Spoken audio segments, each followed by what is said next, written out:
Got on this computer. Okay. এই কোর্সটা হলো 3D প্রিন্টিং। আমরা সবাই জানি যে বর্তমানে কোর্সটার একটা অবজেক্টিভ আছে কেন আমরা এখানে দিলাম, সেটা হলো ফোর্থ ইন্ডাস্ট্রিয়াল রেভলিউশন আমরা বলি। সেখানে মোটামুটি অনেকগুলা টেকনোলজিক্যাল ড্রাইভার আছে, তার মধ্যে 3D প্রিন্টিং একটা স্ট্রং ড্রাইভার, যে এটা আমাদের ইন্ডিভিজুয়াল কাস্টমাইজেশন করা, অর্থাৎ প্রোডাক্টকে পার্সন, ইভেন সিঙ্গেল পার্সনকে স্যাটিসফাই করার জন্য আমরা যদি কোনো একটা ম্যানুফ্যাকচারিং প্রসেসকে সিলেক্ট করতে চাই, সেক্ষেত্রে এটা খুব ভালো একটা টেকনোলজি 3D প্রিন্টিং। তো এই কোর্সটা আসলে কতগুলো অবজেক্টিভ নিয়ে সাজানো আছে, যে মূলত প্রথমে আমরা এডিটিভ ম্যানুফ্যাকচারিং প্রসেসের বেসিক অ্যাপ্লিকেশন গুলা, মেথড গুলা জানবো এবং তাদের মধ্যে কি কি ডিফারেন্স আছে। তারপরে এডিটিভ ম্যানুফ্যাকচারিং একটা পার্ট হলো 3D প্রিন্টিং। সেখানে থেকে আমরা 3D প্রিন্টিং এর যখন একটা প্রোডাক্ট বানাইতে যাব, তখন প্রথম ক্রাইটেরিয়া হলো ওই প্রোডাক্টটা একটা ক্যাড লাগবে, ক্যাড ফরম্যাট বা ক্যাড ডিজাইন লাগবে। সেখান থেকে কিভাবে এটাকে STL ফরম্যাটে কনভার্ট করে মেশিন আন্ডারস্ট্যান্ডেবল করে 3D প্রিন্টিং যেন সেই ইনস্ট্রাকশন অনুযায়ী সেই প্রোডাক্টটা তৈরি করতে পারে, তার একটা কি বলে এটাকে প্রসেস আছে। সেই প্রসেসটা আমরা এখানে শিখব। দেন এই 3D প্রিন্টিং এর মধ্যে বিভিন্ন ধরনের ক্লাসিফিকেশন আছে।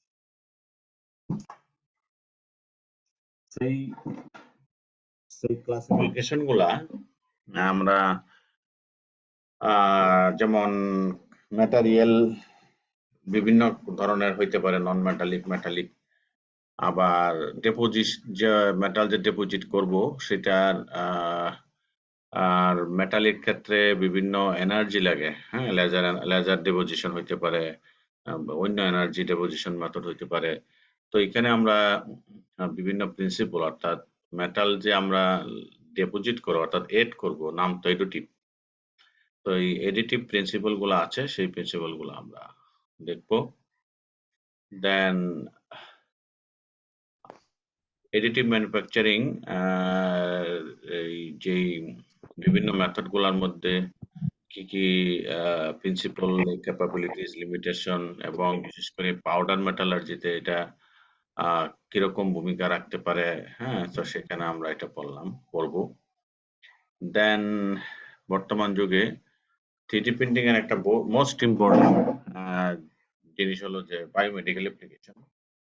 এবং বর্তমানে দেখা গেল যে কারো even 3D printing gall bladder tissue থেকে নিয়ে 3D প্রিন্টিং তৈরি করে আবার অ্যাড করে দিচ্ছে।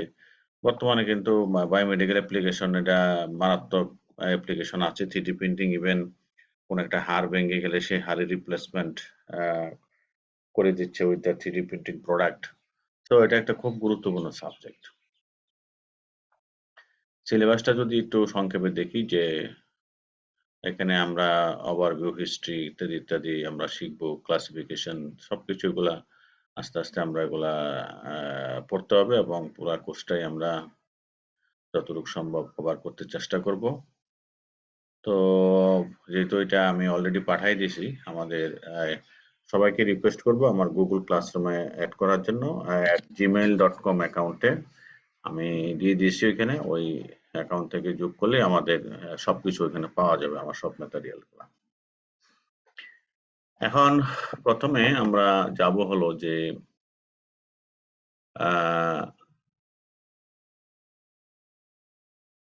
3D প্রিন্টিং যে কথাটা বললাম যে কেন এত গুরুত্বপূর্ণ, অর্থাৎ আমরা জানি যে বিভিন্ন production method, base production, mass production.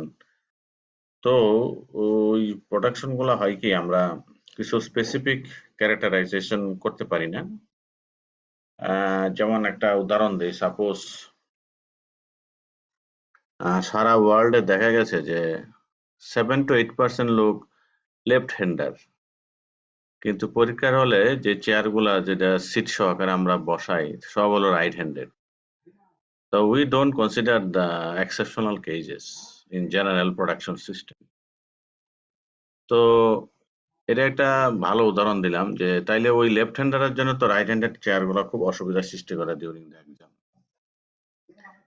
এরকম অনেক কিছু আছে যে আমরা এমনও দেখেছি যে আমরা ছোটবেলায় বা ফুটবল খেলতে গেলাম, বল খেলতে গিয়ে বল শট দিতে গিয়ে বলও গেল, আমার জুতাও খুলে চলে গেল বলের সাথে, এরকম সিচুয়েশন পড়েছি। কারণ কি, আমার জুতাটা আমি যে কোনো ফিক্সড নাম্বার থেকে 10, 11, 12, 9, 10 নাম্বার আছে জুতার, সেই নাম্বার অনুযায়ী নিয়েছি, কিন্তু not exactly suited with my কি বলে ফিটের সাথে, আমার আমার পায়ের সাথে সেটা মিলে নাই। সো এই ধরনের কেজে আমরা আমাদের এই স্পেশালাইজ কিছু প্রোডাক্ট তৈরি করতে এই জিনিসটা খুব গুরুত্বপূর্ণ ভূমিকা রয়েছে। আমি যেটা অলরেডি বলেছি, ইভেন মাথার খুলির কোনো একটা অংশ যদি ড্যামেজ হয়ে থাকে আমরা সেটাও রিপ্লেস করে দিতে পারি। এরকম ভেরি কমপ্লেক্স প্রোডাক্ট আমরা 3D প্রিন্টার দিয়ে আমরা তৈরি করে ফেলতে পারি। তো এখন এই যে 3D প্রিন্টেড ফিঙ্গার, এটা 3D প্রিন্টেড ফিঙ্গার, আমাদের এখানে এক ছাত্রীও করেছে। হ্যাঁ, 3D প্রিন্টার দিয়ে এরকম ফিঙ্গার ডেভেলপ করেছে। তো এই প্রোডাক্ট গুলা সবই হলো 3D প্রিন্টেড সাইকেল। তো হোয়াট ইজ 3D প্রিন্টিং, এটা পড়ার আগে আমি বলেছি যে 3D প্রিন্টিং এর মূল জিনিসটা হলো এডিটিভ ম্যানুফ্যাকচারিং। তো এডিটিভ ম্যানুফ্যাকচারিংটা কি? এডিটিভ ম্যানুফ্যাকচার হলো যে এখানে একটা এমন একটা প্রসেস যেখানে একটা 3D design digital data convert করা হবে। সেটা অনুযায়ী, ইনফরমেশন অনুযায়ী a component will be developed by depositing material, হ্যাঁ, লেয়ার বাই লেয়ার। অর্থাৎ এক লেয়ার চলে গেলে আরেক লেয়ার, এক লেয়ার চলে গেলে আরেক লেয়ার, এইভাবে আমরা তৈরি করব। এখন আমরা এই যদি একটা প্রসেস আগে দেখে নেই, আমার মনে হয় এটা জিনিসটা একটু ক্লিয়ার হবে, তারপরে আমরা এখানে যাব। তো প্রথমে আমরা একটা ভিডিও দেখতে চেষ্টা করি।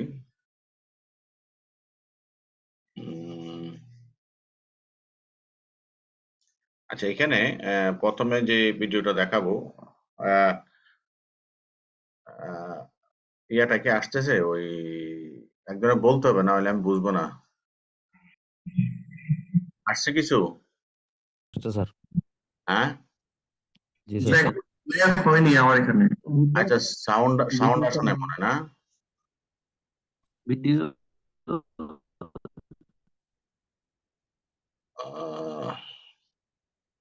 Original sound, share sound. Sir video আসে না এখনো স্যার।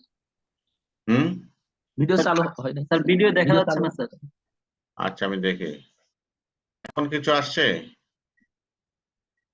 একটা জি স্যার, ক্লিয়ার আছে। জি স্যার, এখন আসছে। আমি বলি, এটা হলো একটা সিরাম বট মানে হলো সিরামিক প্রোডাক্ট তৈরি করবে। এটা একটা 3D প্রিন্টার আসলে। হ্যাঁ, তো এটা দেখা গেল যে বিভিন্ন কি বলে এটাকে, বিভিন্ন হিস্টোরিক্যাল ব্যক্তিত্বের ছবি, অথবা কোনো প্রোডাক্ট, কমপ্লেক্স প্রোডাক্ট, অথবা পটারি আইটেম, সিরামিকের পটারি আইটেম যেগুলা ওই যে ফুলদানি আছে, এই সমস্ত প্রোডাক্ট তৈরি করছে। আমরা জাস্ট প্রথমে মেকানিজমটা দেখে নিই।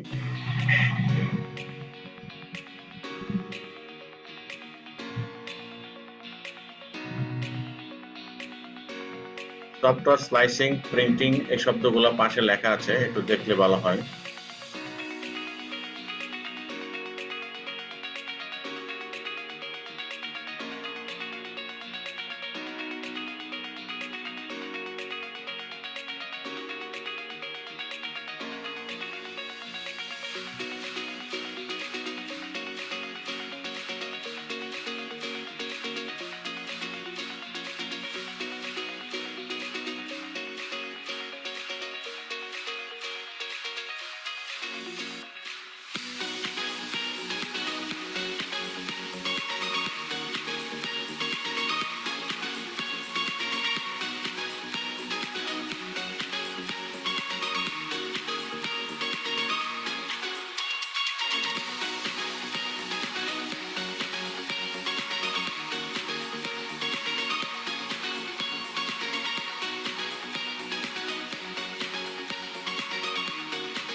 আচ্ছা,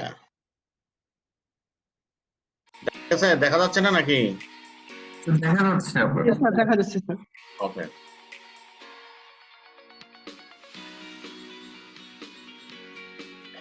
এখানে এই যে বিভিন্ন জিনিসপত্রগুলা দেখাচ্ছে কি কি আছে, আমি পরে আলোচনা করব।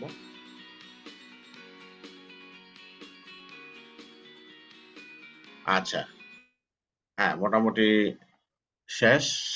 এখন হলো যে আমরা যে জায়গাটায় ছিলাম, যে এখন মাত্র দেখলাম যে আমাদের 3D প্রিন্টিং মেকানিজমটা এটা অনেকগুলা সিরামিক প্রোডাক্ট তৈরি করছে। হ্যাঁ, এখন আর 3D প্রিন্টিং ওই প্লাস্টিক বা সেই পলিমার সীমাবদ্ধ নেই। এখন আমরা জানি যে 3D printing metallic product also can be produce. Sir আমার একটা কোয়েশ্চেন আছে আপনার। হ্যাঁ, হ্যাঁ, হ্যাঁ। স্যার এখানে তো সারফেস রাফনেস দেখতেছি অনেক বেশি, আপনার এটাকে রিডিউস করার কোনো ওয়ে আছে? হ্যাঁ, হ্যাঁ, মানে আছে রিডিউস উপায় আছে, ওই লেয়ারটা কন্ট্রোল করা লাগে। অর্থাৎ আমি ডিপোজিটিং লেয়ারের থিকনেসটা ইম্পর্টেন্ট। আরেকটা সাজেশন আছে যে after the product if you need super finishing then you need to another machine operation. আমি পরে আসবো, এটা স্পেশাল কেজে আমাদের। তো লেয়ারটা কন্ট্রোল করলে অনেক স্মুথ হয়ে যায় এমনিতেই। হুম। আচ্ছা, এখন এইখানে যে স্লাইডটা আমরা আলোচনা করব সেটা হলো যে আমাদের এডিটিভ আর সাবট্রাকটিভ ম্যানুফ্যাকচারিং এর মধ্যে একটা পার্থক্য আছে। পার্থক্যটা কয়েকটা রেসপেক্টে আছে। রেসপেক্ট গুলা কি কি? যে পার্ট কমপ্লেক্সিটি যদি খুব বেশি হয়, আমরা অনেক সময় মেশিনিং এ even CNC machining not possible to produce it. Then আসে যে ম্যাটেরিয়াল। এখানে দুই দিকে কথা আছে যে অনেক ম্যাটেরিয়ালের উপর মেশিনিং করা যায় না, আবার অনেক ম্যাটেরিয়াল দিয়ে অ্যাডিটিভ ম্যানুফ্যাকচারিং করা যায় না। সো এটা একটা ইস্যু যে material selective method. Another issue is speed. আমি যদি বলি যে speed rate of CNC machine is very high. By machining it can produce high productivity. On the other hand, 3D printers have lower speed with respect to other machining operation. তো স্পিডটাও মানে production স্পিডটাও একেবারে সেরকম লেভেলে না। দেন part quantity, আমি যদি আমার specific কোনো অবজেক্ট দরকার হয় তাহলে you are suggested to go for 3D printing. কারণ হলো ওইখানে ম্যাটেরিয়াল লস কম হয়, প্রোডাকশন চেইন বা প্রোডাকশন লেআউটটা কোনো চেঞ্জ হবে না, অন্যান্য যে ম্যাস প্রোডাকশন গুলো আছে সেটা তার চলতে থাকবে প্যারালালি। কারো স্পেসিফিক একটা আইটেম দরকার, you can help from 3D printing. কস্টের কথা যদি বলি, কস্টও অনেক 3D প্রিন্টিং এর কস্ট খুব কম হয় এবং এখানে ম্যাটেরিয়াল লস একদমই নাই। এ হলো আমাদের এডিটিভ ম্যানুফ্যাকচার এবং সফটওয়্যার ম্যানুফ্যাকচারের মধ্যে একটা মূল জিনিস। এখন প্রশ্ন হলো যে আমি তাহলে কখন এডিটিভ করব, কখন সাবট্রাকটিভ করব, এটা তো একটা সিদ্ধান্তের বিষয়। এটাও নির্ভর করে সাম ফিচার্স। যে ফিচার্সটা অর্থাৎ যে প্রোডাক্ট আমি বানাইতে চাচ্ছি তার কিছু ফিচার্স এর নির্ভর করবে যে আমি আদৌ এটা মেশিনিং পর্যায়ে করতে পারবো কিনা।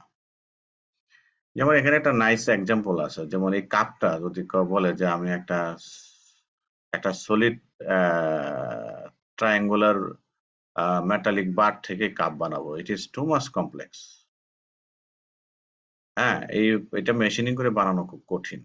কারণটা কি? মেশিন টুলের জন্য হয়তোবা এই কাপের ডেপথটা খুব বেশি হইতে পারে, অথবা এই নিচের দিকে যে আন্টার কাট গুলা, এখানে আসলে কমপক্ষে 4x6 মেশিনিং সিএনসি মেশিন লাগবে এই জিনিসটা যদি ক্রিয়েট করতে চাই। আবার এই নিচের দিকে যে বেসটা আছে, কারণটা এটা ক্যানট বি মেশিন। কারণটা হলো এটা তো অলরেডি ফিকচার টিকচার যে ধরা থাকে চতুর্দিকে, তাহলে আমি নিচে মেশিনিংটা কেমনে করবো? সো আবার যেমন এই হ্যান্ডেলটার জন্য এখানে যে শার্প যে চেঞ্জটা, এটা মেশিনিং করে ক্রিয়েট করা খুব কঠিন। এখানে একটা হোল এর মতন করে, this is also very tough. তো এই সমস্ত ফিচার কতগুলো আছে যে প্রোডাক্ট বেস, যে ফিচার টু ফিচার ডেভেলপ সিদ্ধান্ত নিতে হয় যে আমি কি আসলে সাবট্রাকটিভ ম্যানুফ্যাকচারিং প্রসেসে যাব নাকি এডিটিভ ম্যানুফ্যাকচারিং এ যাব। আচ্ছা, এখন প্রশ্ন হলো তাইলে এখানে প্রসেস গুলা কি কি, যদি আমি এডিটিভ ম্যানুফ্যাকচারিং এ যাই, কাপটা যদি বানাইতে চাই, প্রথমে হলো you have to develop a CAD model. এটা হলো বেসিক জিনিস, হ্যাঁ, এটি মানে 3D প্রিন্টিং এর প্রথম কথা, মানে ম্যানুফ্যাকচারিং প্রসেসটা কি। প্রসেসটা হলো যে আমাকে প্রথমে যে জিনিসটাই বানাই না কেন তার একটা ক্যাড মডেল ডেভেলপ করতে হবে। ক্যাড মডেলটাকে দ্বিতীয় স্টেপে এসে এখানে ছবিটাতে হয়তো ক্লিয়ারলি বোঝা যাচ্ছে না, কোনো পার্থক্য আছে এটার মধ্যে? এটার ছবিতে কিছু বোঝা যাচ্ছে? কালারটা একটু ডিস্টর্ট এরকম লাগতেছে। আরেকটা হলো যে কিছু খুব ভালো করে খেয়াল করে দেখা যাবে ট্রায়াঙ্গুলার করে ভাগ করা আছে, অর্থাৎ মেশিং অর্থাৎ এই ক্যাড ডিজাইনটা standard triangle language STL convert করা হয়েছে। এখন কেন করা হয়েছে স্ট্যান্ডার্ড ট্রায়াঙ্গুলার ল্যাঙ্গুয়েজে? কারণ ক্যাড জিনিসটা ওই 3D প্রিন্টার বুঝবে না। 3D প্রিন্টার বুঝবে যে সারফেস ডিফিনিশন। 3D প্রিন্টারের কাছে এই 3D প্রিন্টার করে কি, তার এখানে একটা কনভার্টিং সফটওয়্যার লাগে, যেটা ক্যাড থেকে এটাতে নেবে, অর্থাৎ এটাতে থাকবে হলো সারফেস ইনফরমেশন। অর্থাৎ এখানে একটা জিনিস যখন তৈরি হবে, আমি যখন লেয়ারিং করে যাব, আমি এই যে চতুর্দিকে যখন লেয়ারিং করে যাব, প্রত্যেকটা লোকালের একটা সারফেস ডেফিনেশন থাকবে। সেই সারফেসের মধ্যে সারফেস গুলো ডিফাইন করা হয় ট্রায়াঙ্গুলার দিয়ে, এবং সেই ট্রায়াঙ্গুলের 3টা বটেক্স থাকে, মানে শীর্ষবিন্দু। আর ওই তিনটা দিয়ে যে ট্রায়াঙ্গলটা হয়েছে, সেই ট্রায়াঙ্গুলার সারফেসের পারপেন্ডিকুলার ডিরেকশনটা কি, অর্থাৎ আমরা যেটাকে বলি তলের উপরে কি জানি বলি, নর্মাল নাকি কি জানি, নর্মাল ডিরেকশন নাকি? Normal to the surface. হ্যাঁ, নর্মাল টু দ্য সারফেস। তো এই ডেফিনেশনটা আমাদের করা লাগে, কনভার্ট করা লাগে, তাহলে সে বুঝতে পারে যে কি এখানে কি আছে। দেন এই ফাইলটা ট্রান্সফার টু মেশিন। এখন মেশিনে বুঝে গেছে যে এই জিনিসটা বানাইতে হবে। দেন মেশিন সেটআপ, কিছু প্রি প্রোগ্রাম কিছু কোডিং আছে, সেই কোডিং গুলো আমরা করব। দেন বিল্ডিং মানে কি তৈরি করা শুরু হয়ে গেল। শুরু হয়ে যাওয়ার পরে রিমুভটার মধ্যেও কিছু প্রসেস আছে, যে আমি এখান থেকে এটা কিভাবে নিব। তারপরে হলো পোস্ট প্রসেসিং কিছু প্রসেস, যে ডিফেক্টিভ আছে কিনা, বা এই যে সারফেস স্মুথনেস হয়েছে কিনা, হ্যাঁ, বা নানান কিছু, যে এখানে অনেকটা ইন্সপেকশন, অনেক কিছু, বা হিট ট্রিটমেন্ট প্রসেস যদি লাগে, এই জিনিসগুলো এখানে আসবে। দেন হলো অ্যাপ্লিকেশন মানে হলো আমি এটা এখন কাজে লাগাবো। এখন এটা তো কাপ থেকে সরাসরি চা ঢেলে দিছে, কিন্তু মনে হইতে পারে যে একটা কমপ্লেক্স বডির বিভিন্ন পার্টস আমরা 3D প্রিন্টিং করে বানানোর পরে অ্যাপ্লিকেশনে গিয়ে আবার সেখানে জয়েনিং প্রসেস আছে, বা কোনো মেথড আছে যেখানে মাধ্যমে আমরা কমপ্লেক্স বস্তুটাকে তৈরি করব। So this is the basic 8 process. এটা আমি একটু পরে আবার আসবো, জাস্ট এখন এটা দেখাই দিই। এখন প্রশ্ন হলো যে ওই এখন যে কথাটা বললাম যে ক্যাট মডেল থেকে কি এইমাত্র বলছি আমি STL অর্থাৎ স্ট্যান্ডার্ড ট্রায়াঙ্গুলার ল্যাঙ্গুয়েজ ফরম্যাটে যায়। এখানে মূলত যাওয়ার পিছনে হলো যে সারফেস ডেফিনেশন করা, আমি যেই সারফেসটা ডেভেলপ করতে চাই, এবং এই প্রত্যেকটা ট্রায়াঙ্গেলের 3টা ইনফরমেশন, অর্থাৎ 3টা ভার্টেক্স এবং একটা নর্মাল ভেক্টর ডিফাইন করা থাকবে, যেটা আউটওয়ার্ড টু দি ট্রায়াঙ্গেল, অর্থাৎ ভিতর দিকে না বাইরের দিকে, এতে করে ওই প্রোফাইলটা সে ডিফাইন করে ফেলতে পারে কোন দিকে। সো এই প্রত্যেকটা ট্রায়াঙ্গেলের 4টা ক্যারেক্টার, একটা হলো 3টার শীর্ষবিন্দু, আর একটা ফ্যাসেট নর্মাল ভেক্টর, যে ভেক্টরের ডিরেকশন হবে আউটওয়ার্ড টু দি সারফেস। তো এই হলো আমার ইনফরমেশন দরকার এটা বানানোর জন্য। এখন প্রশ্ন হলো যে কিছুক্ষণ আগে একজন প্রশ্ন করেছে যে সারফেস ঠিক কিনা, সারফেস রাফনেসটা তো বেশি মনে হলো। তো এই সারফেস রাফনেসটা আসলে by using the depositing layer, অর্থাৎ এই হাইটটা, প্রতিবার আমি একবার করে যাব, দ্বিতীয়বার যা আসবো, আবার আসবো, এরকম করে লেয়ার করে উপরে যাব। তো যাওয়ার সময় আমি কতটুকু গ্যাপে গ্যাপে যাচ্ছি, এটা যত বেশি হবে তত সারফেসটা কি হবে, স্মুথ হবে না। ঠিক আছে, বুঝা গেছে? অর্থাৎ আমি যদি গ্যাপটা কমাইতে পারি, অনেকটা একেবারে সলিড বডির মতন, এই যে দেখেন এখানে আসছে কত কত স্মুথ হয়েছে। মানে এটা কি লেয়ারের থিকনেসের উপর ভিত্তি করেও কিন্তু সারফেস স্মুথনেসটা আসবে। হুম। বুঝতে পারছি স্যার। আচ্ছা, এবার হলো যে এই টেকনোলজিটার এগুলো আমি পরে, এখন না, আমি মূল জিনিসগুলো আগে পড়াই। যে এই আহ, এই জিনিসটা, অর্থাৎ এই 3D প্রিন্টিং একটা অনেক ওয়ান কাইন্ড অফ রেগুলেশন হচ্ছে আমাদের টেকনোলজিতে, এবং 3D প্রিন্টিং এর আসলে কনসেপ্টটা একবারে আসে নাই। হুম, এটা একবারে আসে নাই।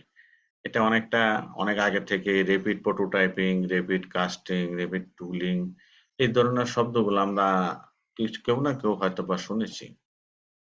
হ্যাঁ, যেমন রেপিড প্রোটোটাইপিংটা হলো যে আমি যেটা বলছিলাম যে কোন একটা জিনিস আমার দরকার, তাড়াতাড়ি বানানোর দরকার এবং এটা খুব ইমার্জেন্সি, সেক্ষেত্রে করা হয় কি, কস্টিংটা এখানে কোনো ফ্যাক্টরই না।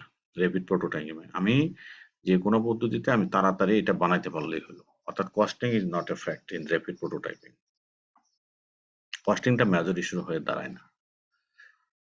কিন্তু আস্তে আস্তে ওই এই যে কি কাস্টমাইজেশন প্রোডাক্ট তৈরি করার বিভিন্ন পদ্ধতি কিন্তু ছিল। হ্যাঁ, অনেক আগেও মেডিকেল ইমপ্ল্যান্ট তৈরি করা হয়েছে, এরোস্পেসের বিভিন্ন পার্টস তৈরি করা হয়েছে।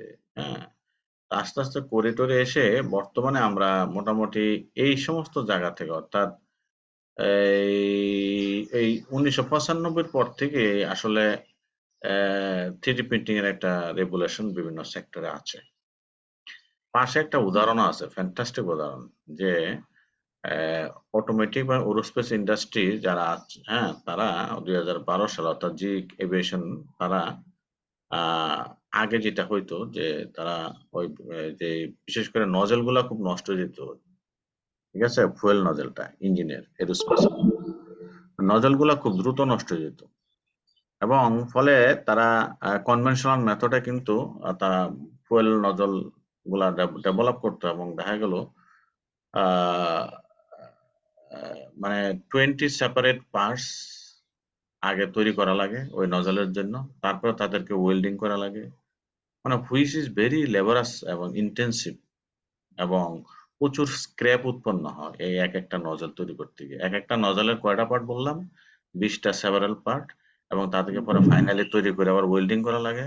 এগুলা করে টোরে দেখা গেলো এই কাজটা বিরাট এক ঝামেলাযুক্ত কাজ। প্যারিস, তারা যখন এই একই কাজ অ্যাডিটিভ ম্যানুফ্যাকচারিং এর মাধ্যমে করতে গেল, তখন তারা দেখলো যে 2015-16 সালের দিকে তারা এই কাজটা করলো। হ্যাঁ, তারা 10 থেকে 20টা ফুয়েল নজল তারা তৈরি করতে পারে খুব ইজিলি বাই এডিটিভ ম্যানুফ্যাকচারিং, এবং তারা একই হিসাব করে দেখছে যে 25,000 পার ইয়ার, 25,000 পিস আমরা তৈরি করতে পারি। সো এই কোম্পানি দেখা গেল যে আগের যে কষ্টটা সেটা 50% রিডাকশন হয়ে গেছে, এবং কস্ট বলি বা ঝামেলা বলি, হার্ডনেস বলি, সবকিছু 50% রিডাকশন হয়ে গেছে with the application of additive manufacturing to produce fuel nozzle for jet engine. এটা একটা জাস্ট উদাহরণ দিলাম। এখন প্রশ্ন হলো তাইলে একটা 3D প্রিন্টারে মূলত কি কি আছে বা বেসিক জিনিসগুলা কি কি, সেটা একটু আগে জানি। এটা হলো, আমি আবার বলছি, 3D প্রিন্টিং অনেক জাতের আছে, আমি ক্লাস বাই ক্লাস যাব। প্রথমে সিম্পলেস্ট একটা 3D প্রিন্টিং কিরকম থাকে তার একটা ইয়া দেখাচ্ছি আমি। ও আচ্ছা,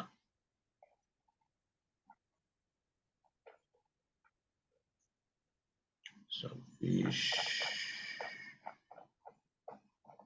করেছি।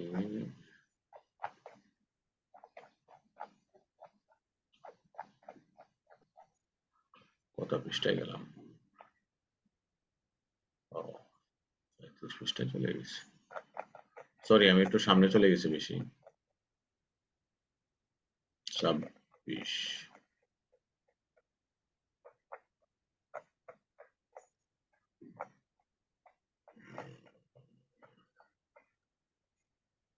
ওকে, সো যে জেনারিক প্রসেস গুলো আমরা আলোচনা করলাম কিছুক্ষণ আগে, কি কি প্রসেস বললাম? ক্যাট, প্রথম স্টেপ কি? CAD design. তারপরে কি বললাম? Conversion to STL STL। আচ্ছা, তারপরে কি বললাম? ট্রান্সফার টু মেশিন, তাই না? এই STL ফাইলটা ম্যানিপুলেশন করে মেশিনে এটা কনভার্ট করবে, এবং মোটামুটি ভাবে এখানে কিছু ক্যালকুলেশন আছে, হ্যাঁ, এবং সেটার উপর ভিত্তি করে কারেক্ট সাইজ, পজিশন, ওরিয়েন্টেশন এগুলা সব ক্যালকুলেশন করে ফেলবে। পরে সেই অনুযায়ী মেশিন সেট আপ হবে। মেশিনটা বিল্ডিং প্রসেস শুরু করার আগে তার কিছু প্যারামিটার, যেমন ম্যাটেরিয়াল আছে কিনা, এনার্জি সোর্স ঠিক আছে কিনা, লেয়ার থিকনেস সেটিং হয়েছে কিনা, কত টাইমিং গুলা সেট হয়েছে কিনা, এই সমস্ত বিষয়গুলা কিছু প্যারামিটার আছে যেগুলো আমরা সেট করে দেব। দেন বিল্ডিং যখন হবে, বিল্ডিং প্রসেসটা যখন সেটিং কারেক্ট হয়ে গেল, তখন কিন্তু অটোমেটেড প্রসেস, এখানে আমার আর কোনো কাজ নাই। এবং ইভেন কেউ যদি মনে করে দূর থেকে এটা সুপারভিশন করবে, সেটা পুরো প্রসেসটা একটা গ্রাফিক্যাল ইউজার ইন্টারফেস, যে ওখানে কি হচ্ছে সেটা দেখা যায়। তো সো এখানে কোনো ম্যানুয়াল ইন্টারেকশন নাই, so you can see it what is going on there. Then removing এর সময় আমি এইমাত্র প্রোডাকশন হইলো, আমি ওখান থেকে ঠুস করে খুলে নিয়ে চলে যেতে পারবো না। কারণটা কি? যদি মেটালিক হয় তাহলে এটা নিশ্চয়ই গলায় এটাকে লিকুইড স্টেটে নিয়ে করছে। যদি পলিমার হয় সেটাও একই অবস্থা। তো সো যেটাই করুক, এটা টেম্পারেচারটা একটা ইস্যু আছে, এবং কুলিং ইফেক্ট বলে একটা জিনিস আছে, যেটা কিছু সময় দিতে হবে। সো এই জন্য তখন আমাদের আসলে মেশিনের সাথে ইন্টারাকশন করা লাগবে, এবং মেশিনটাকে লকিং ইন্টারলক কনফার্ম করে তারপরে টেম্পারেচার সাফিসিয়েন্টলি লো হয়েছে কিনা, আর তারপরে কিছু মুভিং পার্টস আছে যেটা এটাকে ওই প্রোডাক্টটাকে সরাইতে হয় বেস থেকে। তো so this is removal process. Then post processing যেটা বলছিলাম, যে সেখানে প্রোডাক্টটা তো নিয়ে আসলাম পরে এখানে কিছু we can see whether the features are developed in the product, এবং সেখানে সবকিছু ঠিক মতো ডেভেলপ হয়েছে কিনা কেয়ারফুল ইন্সপেকশন করা দরকার। এগুলা হইলে পরে অ্যাপ্লিকেশনে যাব। অ্যাপ্লিকেশনের মধ্যে যদি সিঙ্গেল প্রোডাক্ট হয়, you can directly apply it, or if it is a parts of other parts, then you have to again go for other additional process, যেখানে এটা শুরু হবে। আমার মনে হয় এই প্রসেসটা এখানে আছে, ডিটেলস আমি অলরেডি বলেছি। এখন হলো যে আমরা একটা যে কথাটা বলতেছিলাম, যে কি থাকে, আমার একটা ছবি দরকার, ছবিটা কই? একটু সরি, মানে দ্রুত সামনে দিয়ে চলে যাচ্ছে, ভালো লাগছে না দেখতে। তারপর আমি খুঁজে বের করি কই আছে ছবিটা। তো ছিল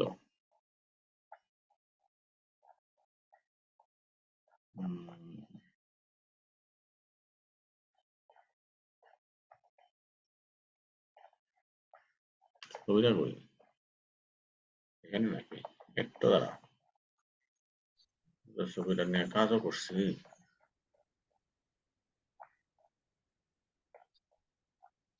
না, আচ্ছা, এই বইটা কিন্তু আমি দিয়েছি, হ্যাঁ। যারা গুগল ক্লাসরুম এখনো জয়েন করে নাই, তাদেরকে বলবো যে তাড়াতাড়ি জয়েন করার জন্য। আমার সবকিছু ওইখানে দেওয়া থাকে, হ্যাঁ। ক্লাস নেওয়ার আগে আমি দিয়ে দিই যে এই ম্যাটেরিয়াল গুলো আজকে পড়াবো, এগুলো পড়াবো, ঠিক আছে? জি স্যার, ডাউনলোড করছি। ও করা হয়েছে না?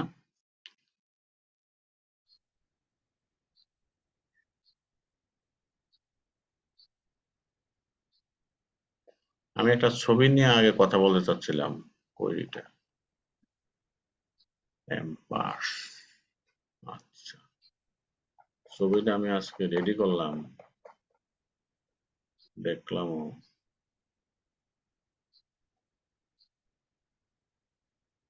সব তো ছবিটা কই রে, কোনটার মধ্যে করলাম? আমি চাচ্ছিলাম যে একটা আগে এই কথাগুলো স্যার এটা কিন্তু কি ছবি? হ্যাঁ, এই 3D প্রিন্টারের ছবি আমি একটু দেখাতে চাচ্ছিলাম, দেখি 3D প্রিন্টারের ছবিটা কই।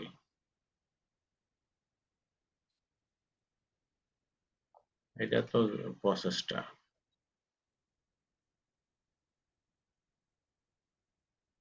কোনো কথা হলো, এইটাও না। এটা স্যার না, আমি চাচ্ছি যে মানে ওই যে ফিউজ ওয়্যার থেকে যেটা তৈরি হয়, এটা কি এই বইয়ে নাকি কোন বইয়ে?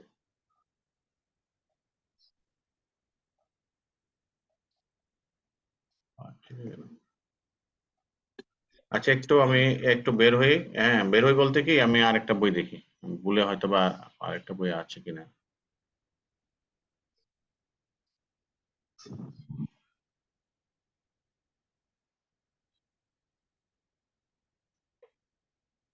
হ্যাঁ, পাইছি।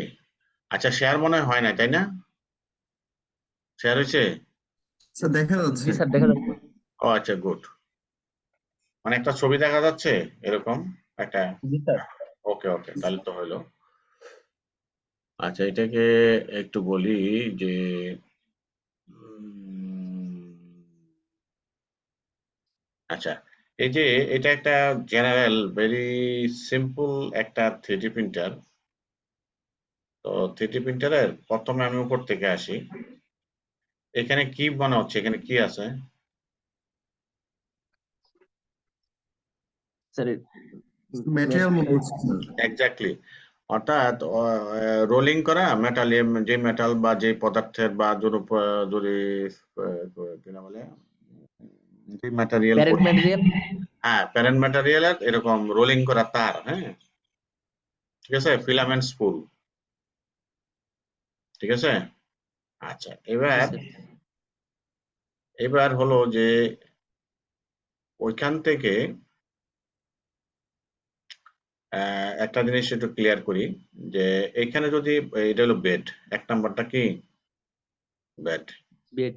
হ্যাঁ, এই বেডের মধ্যে কিন্তু ইয়া হবে, তৈরি হবে প্রোডাক্টটা প্রোডাক্ট। তৈরি হবে, হ্যাঁ প্রোডাক্টটা তৈরি হবে। আচ্ছা, এবার এই 2 নাম্বার থেকে আমি যেটা বুঝাইলাম, এদিকে একটা অক্ষ, এদিকে একটা অক্ষ, হ্যাঁ। তো এই অক্ষটা হলো বিল্ড এরিয়া।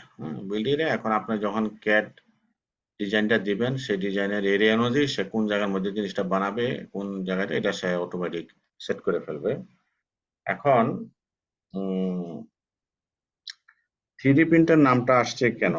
নর্মালি আমরা যে প্রিন্টারে ইয়া করি, ওই যে প্রিন্ট করি কাগজপত্রে, সেখানে কিন্তু ওই এক্স ওয়াই প্লেনের উপর একটা প্রিন্ট হয়, there is no thickness issue.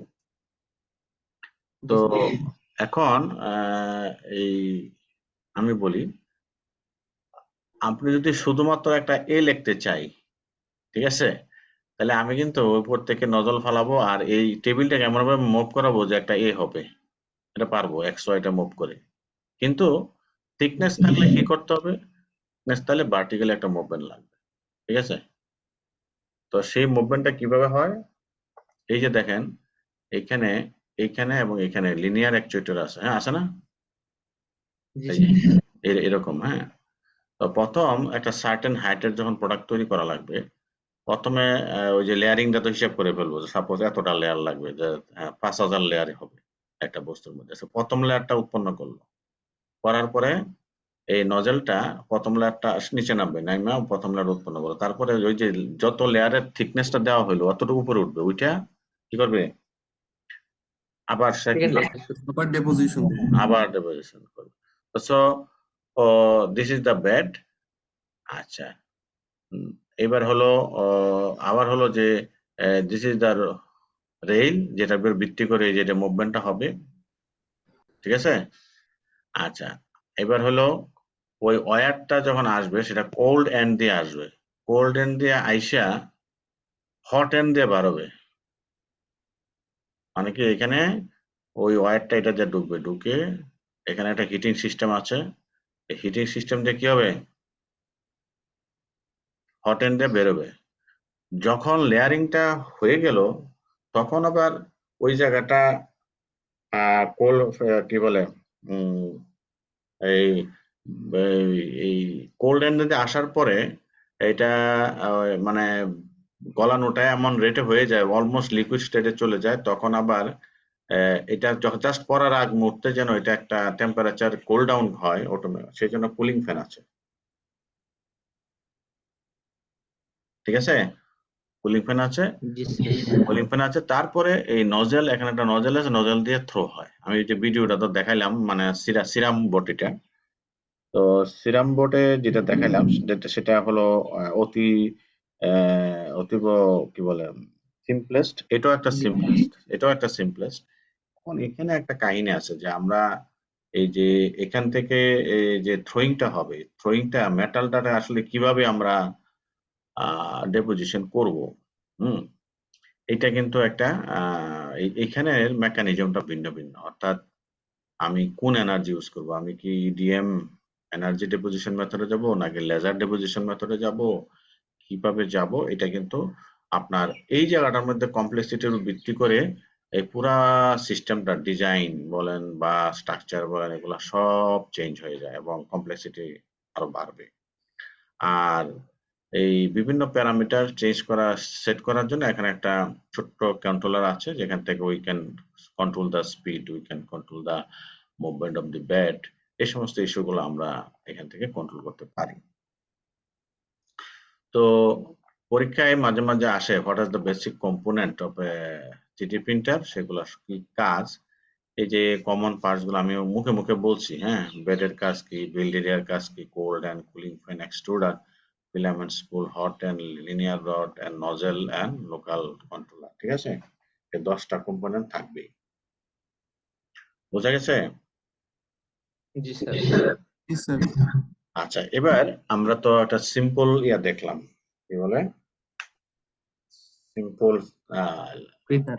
3D printer দেখলাম, আমরা একটু উপরের দিকে যাই, একটু কমপ্লেক্স প্রিন্টার দেখে ভিডিও দেখে তারপরে আমরা একটা পড়াশোনা করি, তাহলে জিনিসগুলো বুঝতে সুবিধা হবে।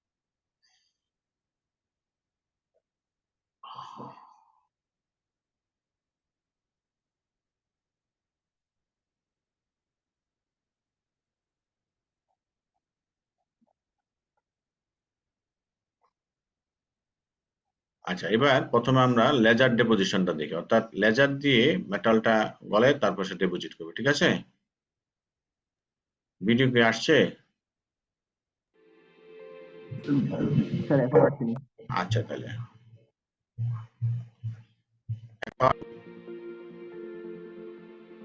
জি স্যার আসছে।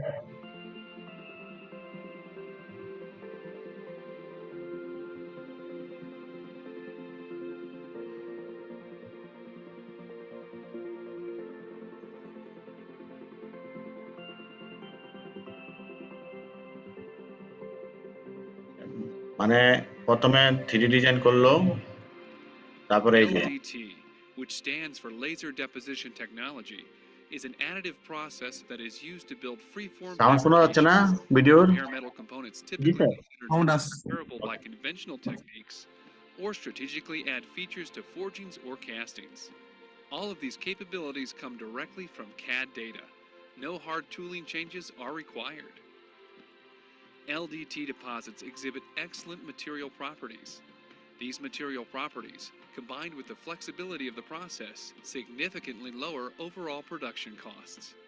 When used for manufacturing and the production of prototypes, এই পুরা the জিনিসটা LDT কিন্তু বানাই ফেলছে। process greatly reduces product development time. First, a 3D CAD file is created that defines the component that is to be built. Next, the system software uses this file to slice the piece into numerous horizontal sections, and then creates a toolpath for each layer. This toolpath is followed by the laser as the piece is created, layer by layer. The build takes place in a controlled environment chamber with less than 10 parts per million oxygen. Once the chamber is prepared, the build can begin. The laser fires and creates a melt pool on the surface of the target plate. A stream of powdered metal is delivered into the melt pool. When the powdered metal impacts the melt pool, it is absorbed into the melt pool and creates a weld bead. Fusing multiple layers together generates a 3D solid metallic build. A variety of alloys can be used in this process, including tool steels, stainless steels, nickel, cobalt, and titanium alloys. হ্যাঁ, ইচ্ছা করলে কিন্তু Deposit কয়েকটা quality and metal একত্রে consistency composite is করে the করতে primary পারে, সেটা focus বুঝাইলো। of all laser deposits. Weld beads are produced in a very low oxygen environment. এই যে with a দুই তিনটা very তার small দেখতেছেন laser উপর থেকে slot আসতেছে, size and এটা relatively কিন্তু high travel মিক্সচার speeds. করে। Laser deposits have extremely high cooling rates. These cooling rates generate a তিনটা very বেসিক কালার থেকে যেরকম বিভিন্ন কালার হয় ঠিক হ্যাঁ, সেরকম। thus minimizing হ্যাঁ। distortion. Also, the high cooling rates result in laser deposits that have very fine microstructure. Therefore, the deposits typically have similar mechanical and physical properties compared to wrought products. LFMT, which stands for Laser Freeform Manufacturing Technology, possesses a unique ability to build parts with novel geometries from high-quality metal alloys and may transition to functionally gradient material compositions, opening the door for the production of breakthrough end products. Complex forgings and castings may be simplified and reduced in size, followed by the creative addition of specific features using the process. Substantial material and cost savings may be achieved using this novel combination of processes. Additional cost savings may be realized by the reduction of final machining time. Implementing design changes and new iterations for freeform builds is far simpler using this process than many traditional processes. Modifications are made in the CAD model, new toolpaths are generated, and a new version of the piece is deposited. LCT, which stands for Laser Cladding Technology, is also a very effective process for performing repairs on heat-sensitive materials, such as 4340 or pH-grade stainless steel. আচ্ছা, এখন প্রসেসটা আবার একটু ভিন্ন, সেটা laser cladding technology. ওটা আমরা আবার পরে যখন আসবো তখন আমরা এটা আলোচনা করব। আমরা প্রথমটা হলো, এই প্রথম পার্টটা হলো laser deposition. Laser deposition technology. আচ্ছা, এবার আমরা আবার এতে যাই। আচ্ছা, তো আমরা যদি দেখি যে ইভলিউশনটা কিরকম হলো, সেটা অলরেডি বলেছি। তো বর্তমানে কিন্তু আমরা, আমার কথা শোনা আছে? স্লাইড আসছে আরেকটা? জি স্যার, হ্যাঁ হ্যাঁ, ওকে। আমরা কিন্তু আমরা প্রায় 2030 কাছাকাছি আছি এবং অলমোস্ট বিশ্বের অনেক দেশে আমাদের হিউম্যান বডি অর্গান তৈরি করা হচ্ছে, মানে বিভিন্ন পেশেন্টের জন্যই মূলত, যে যারা বিভিন্ন অর্গান ফেল হয়ে যাচ্ছে, সেই ফেইলিউর অর্গান গুলো তৈরি করার জন্য 3D printing methodology are being used. তো এখন আস্তে আস্তে আমরা মানে এটা দেখা গেল যে ফুল বডি অর্গান, যে কোনো অর্গান তৈরি করতে পারবে এবং তার কিছু রেপ্লিকা বিভিন্ন। হ্যাঁ বলেন। স্যার, যে আপনার বায়ো ম্যানুফ্যাকচারিং এর জন্য ইঙ্ক দরকার না? আচ্ছা, বায়ো কি বলে, ওই বায়ু সরাসরি বায়োলজিক্যালি আমি যেটা উদাহরণ দিয়েছিলাম, যেমন কারো যদি পাকস্থলীর একটা অংশ চেঞ্জ করা লাগে অথবা গল ব্লাডার চেঞ্জ করা লাগে, সেক্ষেত্রে ওই রোগীর টিস্যু নিয়ে করে আর কি, শুট করার জন্য। স্যার, ওটা এটা টিস্যু ইঞ্জিনিয়ারিং। হ্যাঁ, আবার বলি। ওটা স্যার টিস্যু ইঞ্জিনিয়ারিং এর মধ্যে পড়ে যাবে। হ্যাঁ, টিস্যু ইঞ্জিনিয়ারিং, কিন্তু প্রসেসটা এটা মানে 3D প্রিন্টিং। আর ওই যে বিভিন্ন প্রস্থেটিক্স আর্ম যেগুলা, এগুলা অবশ্য অতটা ইয়া না, যে যেখানে আমি বলি যে এখানে একটা ছবি আছে প্রস্থেটিক আর্ম, নিচের দিকে দেখা যাচ্ছে। এখানে কিন্তু আবার এই টিস্যু কালচার করার প্রয়োজন নাই, অর্থাৎ এখানে যেখানে আমরা কারো হাড় ভেঙে গেলে আমরা লোহা লাগাই দেয় না, লোহার রড টড লাগাই দেয় না, দেখছেন না বিভিন্ন অ্যাক্সিডেন্টে, সো বায়ো কম্প্যাটিবল ম্যাটেরিয়াল। হ্যাঁ, এখন হলো ওই মেটালিক না করে তার বডির জন্য সুইটেবল সবচেয়ে ভালো মেটারিয়ালের মোটামুটি ওই হাড়ের কম্পোনেন্টের খুব কাছাকাছি ডেনসিটির কম্পোনেন্ট এখন দেওয়া যাচ্ছে আর কি। So this are the some example প্রস্ত্রিক। এখন ওই 3D প্রিন্টিং এর কিছু সুবিধা এবং অসুবিধা দুইটাই আছে, আমি একটু বলি যে সুবিধাটা হলো যে we can design and manufacture anything. প্রথম কথা হলো এটা, অর্থাৎ এই মেথডে you have too much freedom to design and innovate without penalties anything. আবার দেখা গেল যে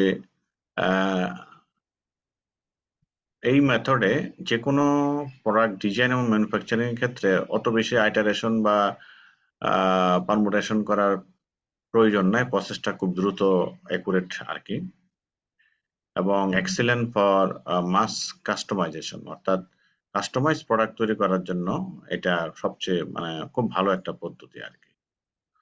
আর একটা হলো যে ইলিমিনেশন অফ টুলিং। সিএনসি মেশিনের ক্ষেত্রে দেখা গেছে যে একটা অবজেক্ট বানাইতে গেলে কমপক্ষে 8-10টা বিভিন্ন জাত বেজাতের টুল লাগে, এবং সেই জন্য অটোমেটিক টুল চেঞ্জারও আছে সিএনসি মেশিনে।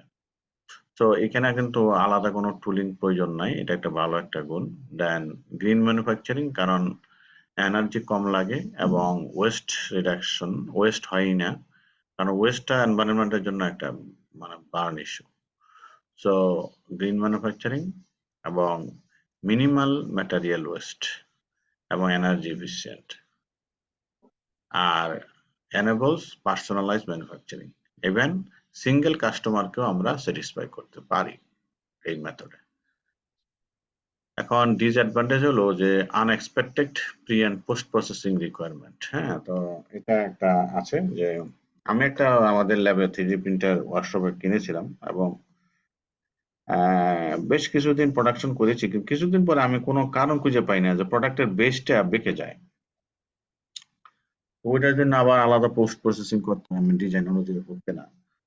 তো আমি ওই মোবাইল হোল্ডারও বানাইছিলাম সুন্দর ওইটা দিয়ে। সো কিছুদিন ভালোই কাজ করছে, কিন্তু ওই যে পরে যেটা দেখলাম যে due to some error in the bed, ওই যে যেটার উপরে হয় ওখানে চুল পরিমাণ ডিফারেন্সিয়েটেড হয়েছিল। হ্যাঁ, যার ফলে পুরো প্রোডাক্টের বেসটা ডিফারেন্সিয়েটেড হয়ে যাচ্ছিল। সো এখানে এমন কিছু ইস্যু আছে যেটা প্রোডাক্ট বানানোর পরে দেখা যায়। সো এটা একটা ভালো ভালো না, এটা একটা খারাপ সাইড, যেটার কারণে আমরা ডিউরিং দ্য প্রোডাকশন আসলে আইডেন্টিফাই করা হয় না বা হতে পারে না। সো এটা একটা হাই প্রসেস কস্ট। আমি আবার বলছি যে এটা একটা লো স্পিড ম্যানুফ্যাকচারিং, এবং ম্যাটেরিয়াল কস্ট কমে গেলেও কিন্তু প্রসেস কস্ট আছে। ল্যাক অফ ইন্ডাস্ট্রি স্ট্যান্ডার্ড, ইন্ডাস্ট্রির যে স্পিড লিমিট বা ইন্ডাস্ট্রির যে প্রোডাক্টিভিটি সেই লেভেলে আসলে সম্ভব না, সেই জন্য ইন্ডাস্ট্রি স্ট্যান্ডার্ডের সাথে যায় না। Low speed and not suitable for mass production, inconsistent materials, অর্থাৎ কোন একটা প্রোডাক্টে দেখা গেল যে লেয়ার টু লেয়ারের মধ্যে ম্যাটেরিয়াল কম্বিনেশনটা গ্যাপ হয় মাঝে মাঝে, এই জন্য এটা বলা হয়েছে ইনকনসিস্টেন্ট ম্যাটেরিয়াল। তো সেই জন্য প্রপার ইন্সপেকশন প্রয়োজন হয়, এটা একটা drawbacks. Limited number of materials, আমি আগেই বলেছি যে সব ম্যাটেরিয়াল দিয়ে 3D প্রিন্টিং করা যায় না এখন পর্যন্ত। সো দেয়ার আর লিমিটেশন, এবং high equipment cost for high end manufacturing. অর্থাৎ আমি প্রথম যখন যদি ইন্ডাস্ট্রিয়াল 3D প্রিন্টিং ইনস্টল করতে যাই, তাহলে এটা বিরাট একটা কস্টিং। হ্যাঁ, সো আমি যেটা দেখাইছি প্রথমে, এটা just you can say that খেলনা। প্রথমে যেটা দেখাইলাম ওই যে পার্টস, বিভিন্ন পার্টস, এটা কিছুই না। দ্বিতীয় যেটা দেখাইছি ceramic board, this is better then that, এবং এটা বেশ কিছু অ্যাপ্লিকেশন সিরামিক ইন্ডাস্ট্রিতে আছে, এবং বিশেষ করে ট্যুরিজম সেক্টরে এটার ভালো একটা ইফেক্ট আছে। হ্যাঁ, বিভিন্ন টুরিস্টরা এসে বলে যে এটা বানায় দাও, আমাকে একটা শহীদ মিনার বানায় দাও, তখন ওই পাশে যদি ওই জন্য সিস্টেম থাকে তাহলে ওই দিনে 10 minutes it can make this thing. এটা ভালো একটা জিনিস। আর পরেতে যেটা দেখালাম এগুলা সব ইন্ডাস্ট্রিয়াল, অর্থাৎ লেজার ডেপোজিশন মেথড, তারপরে এনার্জি ডেপোজিশন মেথড, এগুলো ইন্ডাস্ট্রিয়াল অ্যাপ্লিকেশন এবং এগুলোর প্রোডাক্টিভিটি বা স্পিডও ভালো। হ্যাঁ, আমরা ভিডিও তো দেখছি যে অনেক স্ট্যান্ডার্ড, তাই না? আচ্ছা, এখন এই বেনিফিট গুলার আরো কিছু টেকনিক্যাল বেনিফিট আছে, যে প্রোডাক্টের মধ্যে কতগুলা স্পেশাল ফিচার আমরা দিতে পারি। যেমন ট্রেডিশনাল ডিজাইন যদি এটা হয় যে একটা, এটা কি কে বলতে পারে? বেল্ট লক মনে হচ্ছে স্যার। হ্যাঁ, এটা এরোপ্লেনের বসার একটা সিট। লক। হ্যাঁ হ্যাঁ, ঠিক আছে। এখন এটা নরমাল ম্যানুফ্যাকচারিং। এখন যদি এডিটিভ ম্যানুফ্যাকচারিং এ এটাকে ডিজাইন করি এবং লাইট ওয়েট করতে চাই, আমরা কিন্তু এডিটিভ ম্যানুফ্যাকচারিং এরকম বানাইতে পারবো, কিন্তু মেশিনিং করা কিন্তু এভাবে কঠিন। এই যে এরকম গ্যাপ গ্যাপ করা, ফাঁকা ফোঁকা করা, ভেরি টাফ মেশিনিং করে, অর্থাৎ রিমুভিং ম্যাটেরিয়াল মেথডে যদি যাই। এই জন্য একটা কনভেনশনাল দেখা গেল যে একটা বাকেলের ওজন হলো 155, কিন্তু একই জিনিস যদি আমরা এডিটিভ ম্যানুফ্যাকচারিং দিয়ে করি মাত্র 70 গ্রাম। একটা উদাহরণ দিছি আর কি। তো সো এখন দেখা গেছে যে এই ধরনের এই জাস্ট এই সিট বেল্ট মেকানিজম যদি আমরা ইউজ করি, দেখা গেল যে একটা এয়ারবাস 380 মডেলের যেখানে 853টা সিট আছে, সেখানে weight reduction 72.5 kg only from that one. So আমরা যেটা এখানে বলতে চাচ্ছি সেটা হলো যে আমরা 3D প্রিন্টিং মেথডে লাইট ওয়েট প্রোডাকশন কনসেপ্টটা নিয়ে আসতে পারি। এবং আমাদের ছাত্ররা যখন এখন প্রজেক্ট করে আমি দেখেছি যে 3D প্রিন্টেড ওই ইয়াগুলা, ওই যে ড্রোনের স্ট্রাকচার গুলা কিন্তু এখন 3D প্রিন্টেড আমরা কিনছি, আমরা আসতেছে চায়না থেকে। এবং ওখানে স্ট্রাকচার গুলা বেশ লাইট ওয়েট এবং এরকম ফাঁকা ফোঁকা আছে, আগে সলিড আসতো। So it is very good attitude of material, they're saving the product material and lightweight production when with maintaining the same strength. Then হলো যে কমপ্লেক্সিটি আমরা ফর ফ্রি সলভ করতে পারি। ফর ফ্রি মানে কি, আমি যেহেতু ক্যাড ডিজাইন করে ফেলতে পারবো, এরপরে যখন এটার এসটিএল ল্যাঙ্গুয়েজটা হয়ে যাবে, অর্থাৎ ফরম্যাটটা হয়ে যাবে, এটার জন্য আলাদা কোনো এক্সট্রা ওই 5xx 6xx এত কিছু আমার দরকার নাই। সো এটার মানে without any costing of extra costing we can incorporate the complex structure in the product. এই যে এই গ্রাফটাকে আমরা দেখাচ্ছি, কমপ্লেক্সিটি এবং কস্ট। কনভেনশনাল মেথডে এই জায়গাটা কিন্তু কস্টিং হবে কনভেনশনাল ম্যানুফ্যাকচারিং এ, কিন্তু 3D প্রিন্টিং এ এটা নাই, এটা অলমোস্ট সেম। এই যে প্লটটা কি বোঝা গেছে? জি স্যার। কনস্ট্যান্ট যদি থাকে মোটামুটি, হ্যাঁ হ্যাঁ, আর মানে complexity মোটামুটি বেড়ে গেলে সাধারণত হ্যাঁ, কনভেনশনাল মেথডে কমপ্লেক্সিটি হওয়া মানেই ম্যানুফ্যাকচারিং প্রসেসও কমপ্লেক্স হয়ে গেল। ঠিক আছে? অনেক টুল লাগবে, অনেক 3xx এর জায়গায় দেখা গেল 5xx সিএনসি মেশিন লাগবে, স্ট্রাকচার যদি কমপ্লেক্স হয়। কিন্তু এডিটিভ ম্যানুফ্যাকচার সুবিধা হলো যে once you have design the CAD structure, then আর কোনো সমস্যা নেই। আমি তো লেয়ারিং পদ্ধতিতে করবো, এটা কোনো স্ট্রাকচার নেই, সেম জিনিস। ঠিক আছে? আচ্ছা, দেন another benefit যে এটা খুব ভালো বেনিফিট, যে কাস্টমাইজ মেডিকেল প্রোডাক্ট। এবং আমরা যে ডেন্টিস্টের কাছে যাই, আমাদের বিভিন্ন যে ক্রাউন গুলা বা ব্রিজেস গুলা হয়, এবং বর্তমানে কিন্তু এখন বিশ্বের অনেক দেশে ফুললি 3D প্রিন্টেড। আপনাকে জাস্ট পাশে বসাইয়া আপনার দাঁতের মাপ নিয়ে সুন্দর করে সাথে সাথে বানায় অরিজিনাল ঠিক করে দিবে। তো সো এটা ভেরি ক্রুশিয়াল, যে একটা ভালো একটা জিনিস যে একজন ইন্ডিভিজুয়াল এরকম কাজগুলা করতে পারে। তারপর বিভিন্ন ইমপ্ল্যান্টস, যে প্রথমে বলেছিলাম মাথার খুলির অংশ এগুলা, এটা একমাত্র পসিবল এই মেথডেই, মানে এটা ভালো একটা মেথড, যে এডিটিভ ম্যানুফ্যাকচারিং। আচ্ছা, ইন ফিউচারে দেখা যাবে যে আমরা আমাদের মতন করে যে কোনো প্রোডাক্ট তৈরি করে নেব ঘরে বসে। এটা কিন্তু ইন ফিউচারে উই আর ড্রিমিং। এটা যেটা প্রথম ক্লাসে আমি শুরু করেছিলাম যে আমার জুতা লাগে নাই, কিন্তু কোনো মতে ঢিলা টালা নিয়ে খেলতে গেলাম, জুতাও গেল, বলও গেল উড়ে। তো এই যে জিনিসটা, এটা কেন হয়েছে যে আমার জুতাটা আমার মাপের বানানো হয় নাই, বা এটা কোম্পানির দ্বারা সম্ভব না। একটা টুথব্রাশ আমি কমফোর্ট ফিল করতেছি না, আমি এটা আমার মতন করে বানাইতে চাই।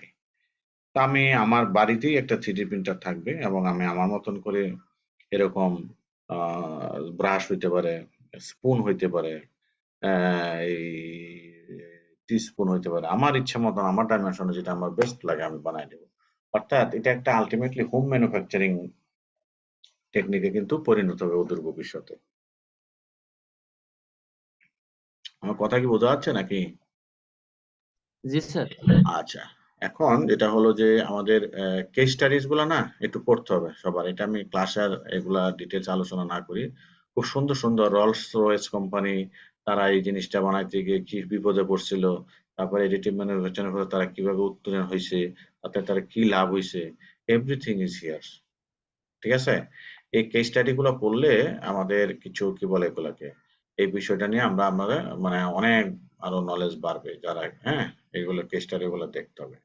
এখন প্রশ্ন হলো যে 3D প্রিন্টার কে বানাইছে? এটা একটা প্রশ্ন। যে 3D printer, who is the inventor of 3D printer? এই বিষয়ে কি সিদ্ধান্ত তাইলে?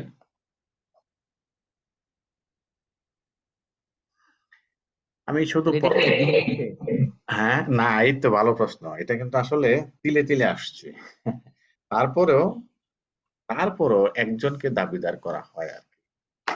আচ্ছা, আমি এই প্রথম প্যারাটা একটু পড়ি। দি অরিজিন অফ 3D প্রিন্টিং। এটা কিন্তু আমি আমার এএসএম এর মেম্বার, তো এএসএম মেম্বারের মধ্যে 3D প্রিন্টিং এর মধ্যে গ্রুপের মধ্যে আমি আছি। এটা কিন্তু আজকের একটা পেপার, আমি জাস্ট আজকে ডাউনলোড করছি এবং পড়ছি আর কি। তো সেখান থেকে পাওয়া ইনফরমেশনটা আমি দিচ্ছি। The origin of 3D printing go all the way back to the 1980s. Dr. Hideo Kadama of the Nagua Industrial Research Institute published research 1981 সালে on a technique very similar to what eventually would be called stereolithography. আমরা কিন্তু এটা পড়বো, আমাদের সিলেবাসে আছে। স্টেরিওলিথোগ্রাফিটা উনি 3D printer use করে নাই, কিন্তু টেকনিকটা উনি একটা অন্য কাজে ইউজ করছিল। এইবার উনারটার পরে, however, it was not until 1987 when a patent was first filed and the first SLA stereolithography printer was created by Charles হল। অর্থাৎ উনি প্রসেসটা আবিষ্কার করলো, উনি কিন্তু প্রোডাকশনে যাইতে পারে নাই বা কোনো প্যাটেন্ট করে নাই। কিন্তু পরবর্তীতে 1987 সালে চার্লস হল উনি প্রথম স্টেরিওলিথোগ্রাফি প্রিন্টার, যেটা 3D ইমেজ 3D বডি তৈরি করতে পারে, এবং ওনারটাই ফার্স্ট প্যাটেন্ট হয়েছিল, এবং এই জন্য who is widely consider the true inventor of 3D printing.